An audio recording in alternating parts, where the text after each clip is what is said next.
नमस्कार दोस्तों, आज की कहानी है शशि ध्यानी जी का लिखा हुआ बहू सब कुछ मायके से सीख कर नहीं आती। अरे कहाँ गए सब लोग, यहाँ आओ, तुम सबको एक खुशखबरी देनी है। क्या हुआ, घर सिर पर क्यों उठा रखा है?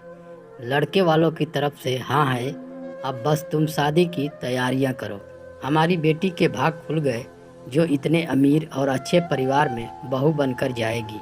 देखना, मैं रजनी की शादी में कोई कसर नहीं छोड़ूंगी। रजनी राकेश और मीना जी की इकलौती बेटी है। वो सबकी लाडली है, इसलिए उसका रिश्ता उन्होंने अपनी हैसियत से बड़े घर में किया। रजनी से बड़ा भाई है, जिसकी शादी 1 साल पहले ही रेणु से हुई थी। ससुराल में रमन और राकेश जी ही उसके शुभचिंतक थे। मीना जी और रजनी की नज़रों में वो कभी अच्छी बहू बन पाई न अच्छी भाभी। मीना जी शादी की तैयारियों में जुट गई। जैसे जैसे शादी नज़दीक आती जा रही थी, वैसे ही मीना जी का व्यवहार रेणु के लिए सहज सा मीठा होने लगा था। रेणु समझ चुकी थी कुछ ऐसा है जो उसके हित में नहीं है।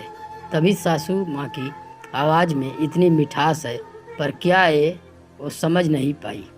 रजनी की शादी की तैयारियों की भागदौड़ सास ससुर को करते देख उसे अपनी मम्मी की याद आने लगी थी। वो भी तो इसी तरह भाग भाग कर काम करती रहती। अपनी बीमारी तो जैसे वो भूल ही चुकी थी। माँ को याद करते हुए रेणु की आंखें भर आई, क्योंकि शादी को 1 साल भी नहीं हुआ था और उसके हाथों से उसकी माँ की ममता की डोर छूट गई थी। उसे लगा उसका मायका माँ के साथ ही खत्म हो गया। सच में मायका का अर्थ ही है जहाँ हर समय ममता रूपी अमृत बरसता हो। बहू मेरे कमरे में आना। एक दिन मीना जी बड़े प्यार से रेणु से बोली। जी मम्मी जी। बहू, तुम जानती हो हमारे हालात इतने अच्छे नहीं हैं कि रजनी की शादी का सारा भार उठा सके। इसलिए मैं चाहती हूँ तुम अपने जेवर रजनी को दे दो। इससे रमन का बोझ थोड़ा हल्का हो जाएगा। रेणु बुझ सी बन गई। उसे लगा जैसे उससे किसी ने उसकी माँ को ही मांग लिया हो, क्योंकि वो गहने बचपन से ही उसकी माँ ने उसके लिए संजो कर रखे थे। मीना, तुम बहू से उसके जेवर नहीं मांग सकती। हमसे जितना हो सकेगा करेंगे, लेकिन एक बेटी के गहने दूसरी बेटी को नहीं देंगे। उन पर सिर्फ बहू का हक है।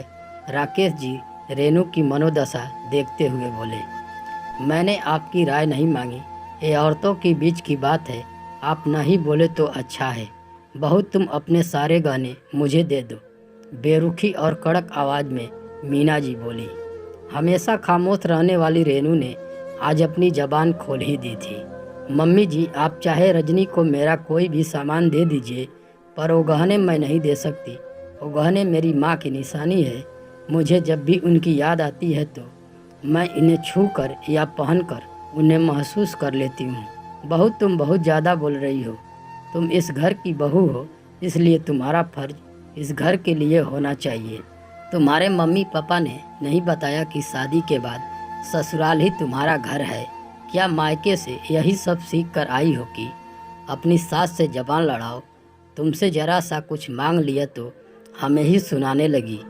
मम्मी जी, आपको जरा सा लग रहा है वो मेरे लिए सब कुछ है, और जो बोलना है मुझे बोलिए, मेरे मम्मी पापा को नहीं। मम्मी जी, मेरी जबान खोलने पर आपने ही मजबूर किया। यदि आप ऐसी बातें न करती तो मैं कभी आपको जवाब नहीं देती। और मम्मी जी, बहू सब कुछ मायके से सीख कर नहीं आती।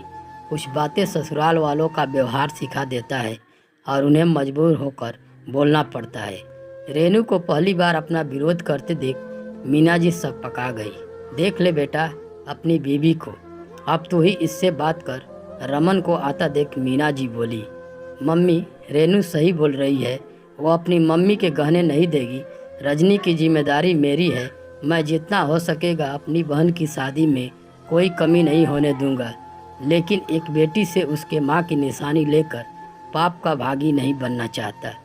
मीना जी अकेली पड़ गई थी, इसलिए चुप रहने में ही अपनी भलाई समझी। और रेणु की आंखों में खुशी के आंसू थे, क्योंकि आज रमन ने खुलकर उसका सहयोग और समर्थन किया था।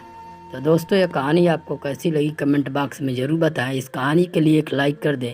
मिलते हैं नेक्स्ट वीडियो में, तब तक के लिए धन्यवाद।